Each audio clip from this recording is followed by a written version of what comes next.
Alright, hey guys, and welcome to another Blender tutorial. Today we're going to be talking about not something directly in Blender, but resources to use with Blender. And I'm going to divide this into a two-part, not so much for the, just because it's long once again, it's more because there's two main distinct categories of resources and things you can use with Blender. So, I think most of you all probably know this first site that's up on my screen right now. And, well, I guess before I dive into that, I should say that this first part of this two-part video, I guess, is going to be resources that are directly related to Blender. And if you don't really get that, I think as we go through this, you'll see why these are divided up into two separate sections.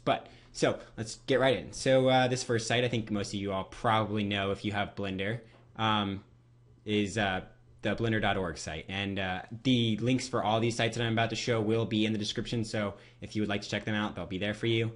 But yeah, so blender.org. The reason why this one is, the site I chose to show first, I guess, is because it is Blender. It's the organization that makes Blender, and you can see on the front page they have and they have, just the education, community development, eShop, features, gallery, whatever, all that stuff, where to download Blender. They have news headlines from another site that I'm about to get to in a minute, and they have announcements directly from the Blender Foundation, which is really great because it's the greatest way to find out about what's going on with the Blender development and find out about cool things that have been made with Blender and other stuff like that, Blender conferences, Blender user meetups and whatnot. And then So then I guess we'll jump to the next site, which is blenderguru.com. And I think most people that use Blender have also heard of this, but if they haven't, that's fine, because that's what this video is out there for, is for showing you more resources that can help you use Blender more effectively. So blenderguru.com is a really great site for Blender tutorials. They are not released, I would say, super often, once every day, but there's one at least every month, I'm pretty sure. The main person on blenderguru.com is Andrew Price. There are a few others, I think, as well, but he does a blog as well as Blender competitions that you can win money for, and money have donated to your charity, and win some stuff from the Blender eShop, like Blender training videos and whatnot. And then he just has really great tutorials. He has a really Andrew Price has a really good eye for this kind of stuff, and he really good at explaining each feature in Blender and really making not only really beautiful renders, but also teaching you really practical techniques in a good way.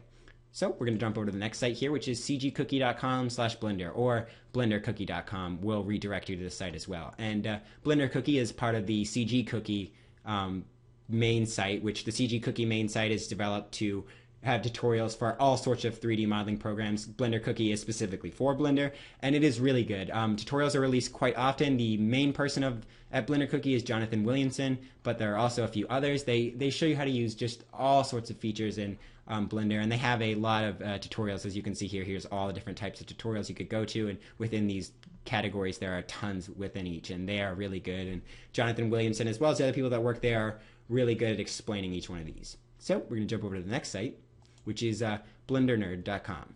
So Blender Nerd is a really cool site as well. Blender Nerd, I know I don't know the name of the person who works at Blender Nerd. I think there's one or two people once again, but I don't really recall off the top of my head what his name is. But I know since he just went into college recently, he said he wasn't going to be making as many tutorials, but he's still going to be making a few. And these tutorials are really good as well. I think I found out that a lot of people don't know about him in Blender community, and he actually is really good at making some really cool stuff. Definitely comparable to Andrew Price, and I think that should be noted because he does have some really great tutorials. So we're going to step over to the next one. And the next one is the Blender Artist. And Blender Artist is great. It's basically the community for every possible Blender question you've ever had, and it's pretty much maintained by the people at Blender Cookie, as well as by everyone in the Blender community. And yeah, there are a few trolls, just like on every forum, but the main part is that there are a ton of questions. There's great places to post your work for critique on your work, and it's one of the really big features of Blender Artist that I think is most valuable as a forum, is being able to show your work and being able to have it critiqued. And you can see along the top here we have images that are featured from various works in the Blender community that definitely deserve pluses, I guess, or a lot of recognition for they're breaking the mold of CG, I guess. We're going to step over to the next site here, which is a Blender news site, Blender Nation. It's a really cool site. First of all, they have this awesome banner, which is art actually made by people in the Blender community using Blender, and either the Blender internal renderer, Cycles renderer, or other external renderers. And links to them, you can click on them and find out their artist page. And then it has basically news for everything. And I don't remember. I think it's Tom is his name that maintains Blender Nation mainly. I think there are some other behind the scenes people, but he's the main one. And it's really cool. It has news for everything, and this is how you find out about a lot of cool videos that have been made with Blender, images, Blender user group meetings, which are really cool, and then the developer meeting notes are also always posted on Blender Nation, which is really helpful to be able to read and see where the progress of Blender is and where it's heading in the future. So now we're going to skip over to one that maybe not or might not be as well recognized, but Blender NPR, which if you do, it's not National Public Radio, but in fact non-photorealistic rendering. And this one is not so much of a big site, but it definitely does deserve recognition for the fact that it shows off some really cool ways to make non-photorealistic renders, and really good tutorials, and using edge nodes, which if you don't know what that is, it's basically making your drawings look like pencils. The people at this site came up with that in the first place, and it's really, really cool. So this is a cool site to check out if you're looking to do some kind of drawn animation or motion graphic or something. And then we have our sometimes trusty manual for Blender.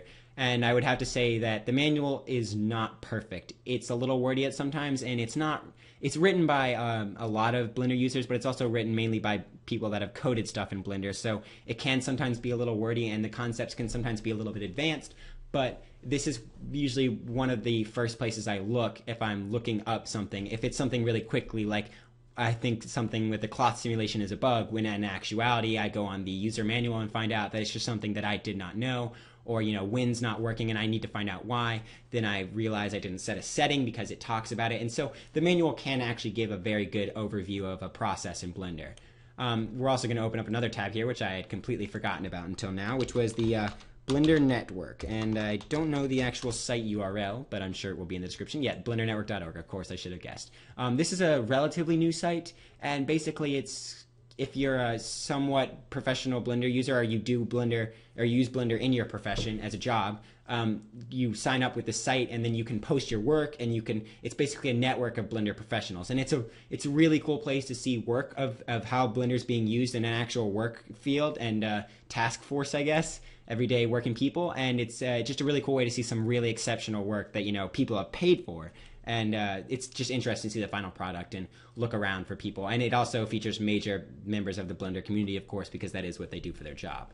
Trying to think if there are any others before I move on to the last one. There is also on the Blender site a great bunch of links for all sorts of tutorials and stuff. I think this is about it for Blender stuff as far as I know. And if I've missed over anything, feel free to add a comment or something.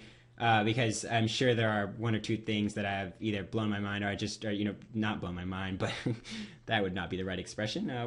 I skipped over my mind, I guess, that I may have skipped over or I may not know about yet, and that would be really great. But we're going to look over at this last one here, which some of you may have seen by now. YouTube. Yep. YouTube, of course, would be one of the large resources that I use a lot when I use Blender and I don't know what I need to do, or I'm looking for inspiration, because YouTube does have a large amount of Blender tutorials. I guess I could say that because I'm one of them contributing. But yeah, so YouTube is also a big Blender kind of, what should I say, a big gallery, I guess, of Blender tutorials and Blender tricks and Blender inspiration too, to see what people have done in Blender, like cloth sims in Blender. And I mean, I can see all sorts of really cool cloth sims, or really cool, all sorts of stuff in here that I would not normally be able to, just find randomly with a Google search. Although, yes, some of these would probably come up in Google searches. All right, so that just about ends it for this first part of the two-part series of this video. I'll see you all in the next one. Bye.